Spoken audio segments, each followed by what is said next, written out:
Welcome to the Inner Child Revolution, the podcast where inner child healing, quantum physics, consciousness, and spiritual awakening guides coaches, change makers, and entrepreneurs to reclaim their power and create the life they were always meant to live. I'm your host, Nico Anna Jean. I want to talk today about something that's probably affecting your income right now, whether you realize it or not: money beliefs, and more specifically, where they actually come from. Most people think their relationship with money is just how they are, like it's a personality or a character, but it's not. It's programming. And all of that programming landed when you were too young to question it. The sources of your money story. So here's what I want you to understand about how these beliefs actually form. It's not just one thing. It's not just that your family struggled with money or that you grew up with a lot of it. It's layers. And those layers started building before you were even old enough to understand what money was. You were watching your parents, not just what they said about money, but how they felt about it.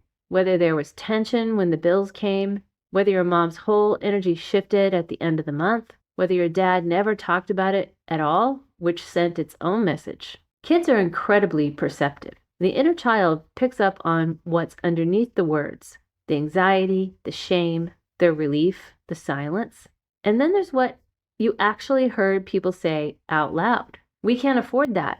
Money doesn't grow on trees. Who do you think you are? Rich people are greedy. We're not like those people. Those weren't just passing comments. To a child, the things that adults around them say with conviction become facts about how the world works.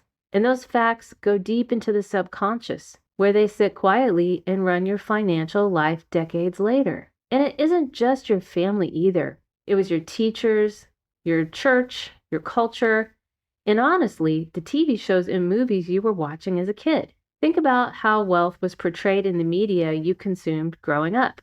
Was it aspirational, or was the wealthy character usually the villain? Were rich people shown as corrupt, cold, or out of touch? And were the humble, struggling characters the lovable ones, the ones you were meant to identify with? All of it shaped what you believe is available to you, and more importantly, what you believe you deserve. Money is spiritual. Let's clear this up. I want to address something I think is one of the most damaging beliefs in the spiritual and personal development world: the idea that money isn't spiritual.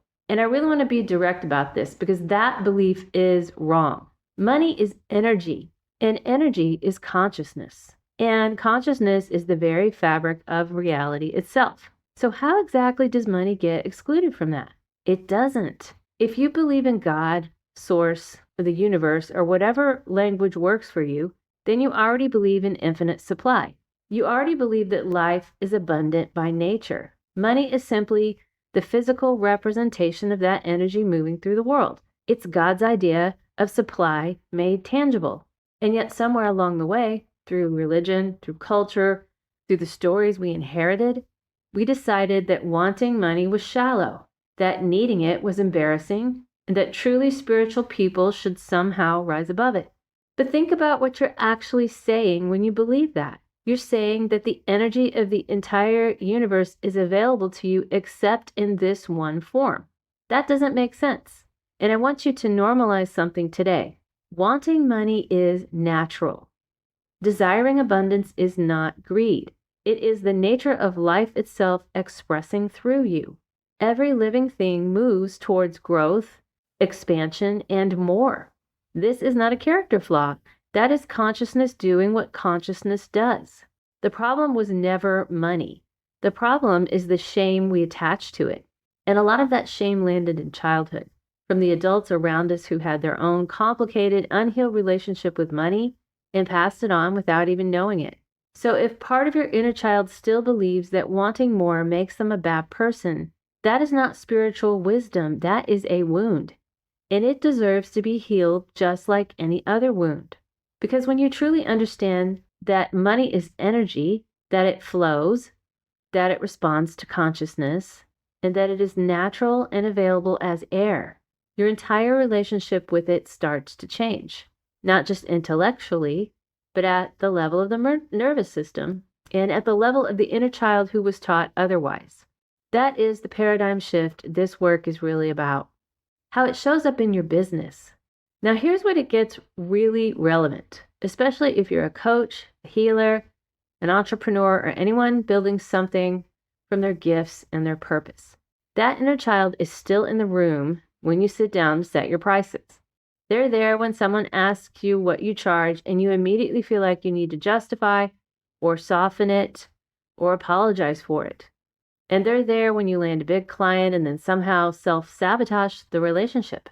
They're there when money comes in and mysteriously leaks back out before you can even feel good about it. This is not a business strategy problem.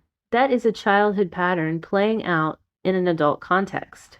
Because the subconscious doesn't know the difference between then and now.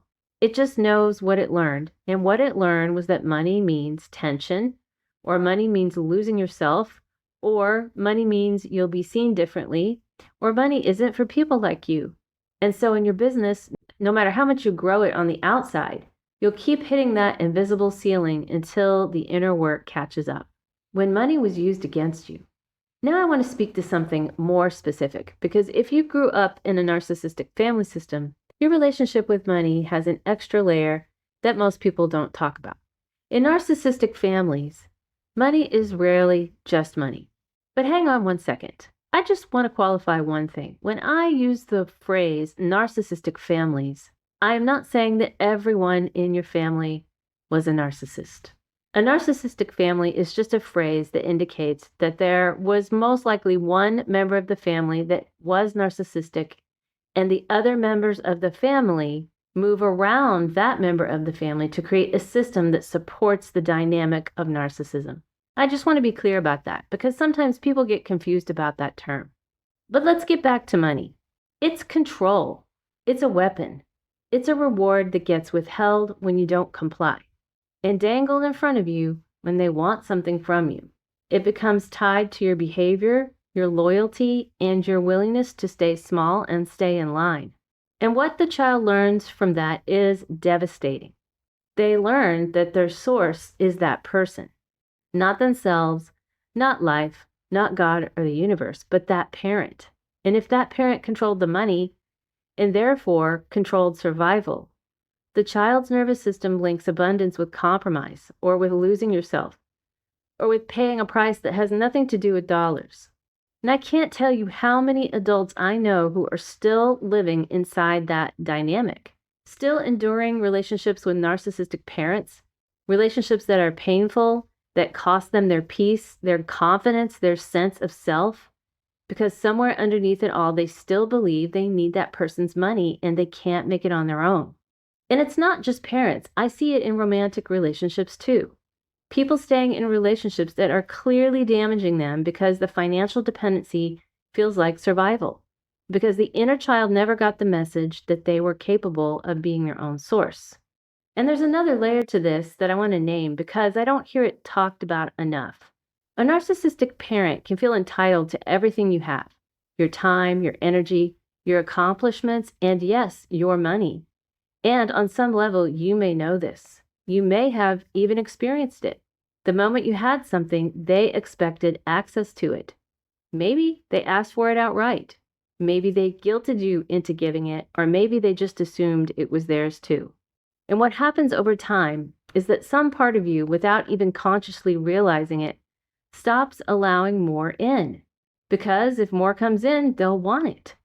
So the block on receiving isn't really about money, it's protection. The inner child learned that having things meant losing them to someone who felt entitled to take them.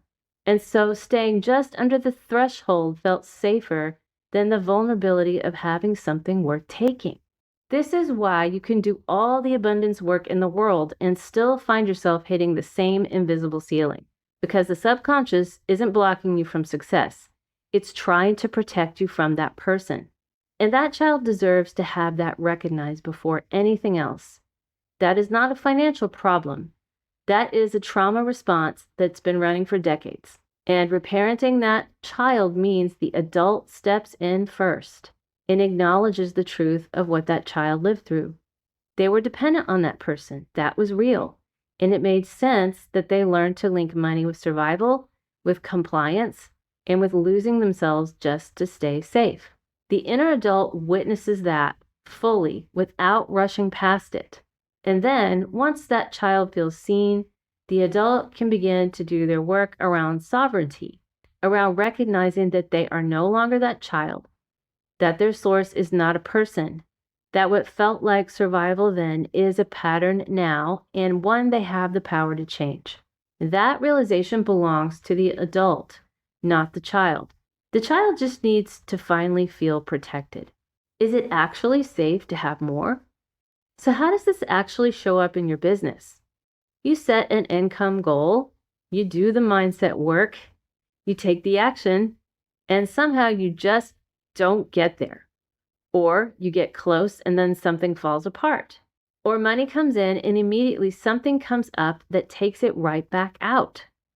And the question worth asking, the real question underneath all of it, is not what's wrong with my strategy. It's, is it actually safe to have more?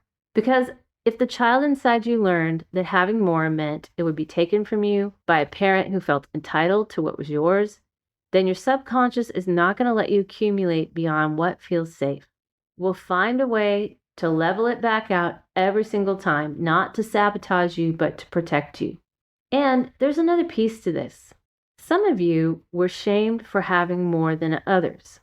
Maybe in your family, success made you a target. Maybe wanting more was seen as selfish or disloyal. Maybe there was an unspoken rule that you weren't supposed to outshine anyone. And so part of you is still asking, if I make more, will I be judged for it? Will I be resented? Or will I lose the people I love?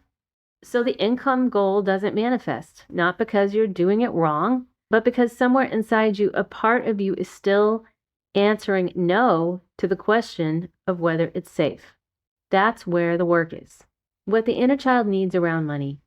So what does reparenting actually look like when it comes to money? It starts with getting curious about what the younger part of you believes. Not what you consciously believe now as an adult who has done some personal development work. What does the child believe? What did they see? What did they absorb? What decisions did they make without even knowing they were making decisions about what was possible for them? Because that child is still making decisions for you. And they need you, your adult self, to come in and say, I hear what you learned and I understand why you believe it, but I want to show you something different. So that's not about forcing positivity over pain.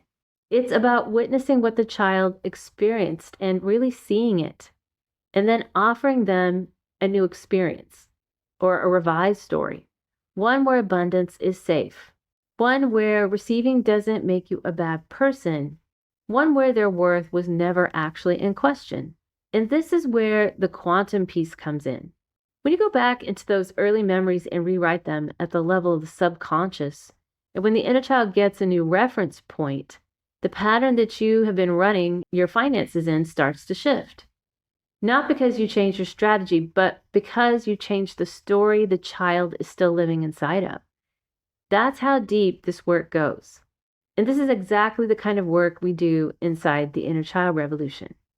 We don't just talk about these patterns intellectually, but we go in, we find the child who formed those beliefs, we witness them, we reparent them, and we revise the story at the root so that what shifts isn't just your mindset, but your entire energetic relationship with money, with receiving, and with what you believe is possible for you.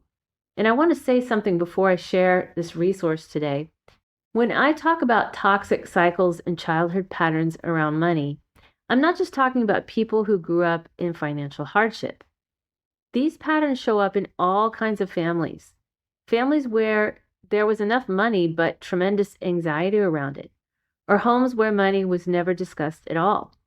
Environments where wealth was treated as something shameful or spiritually dangerous, or parents who were emotionally mature around finances, or who tangled love and money together in ways that left you confused. You don't have to have grown up poor to carry a poverty mindset. If money ever felt complicated or heavy, or just slightly out of reach no matter what you do, this work goes to the root of that.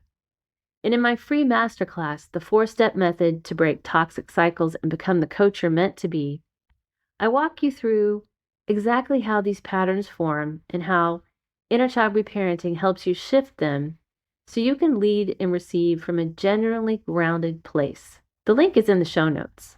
And if you want to start this work in a really hands-on way, my book, Healing the Inner Child with EFT Tapping, will walk you through how to build a real relationship with the younger parts of yourself so that you can become your own source of safety, worthiness, and, yes, abundance. Your money story didn't start with you, but it can change with you. And the place it changes is not your bank account. It's not your pricing. It's in the conversation you're willing to have with the child who learned what they learned and who's been doing their best with it ever since. Go back for them. That's where the real shift lives. This is the Inner Child Revolution, and I'll see you next time.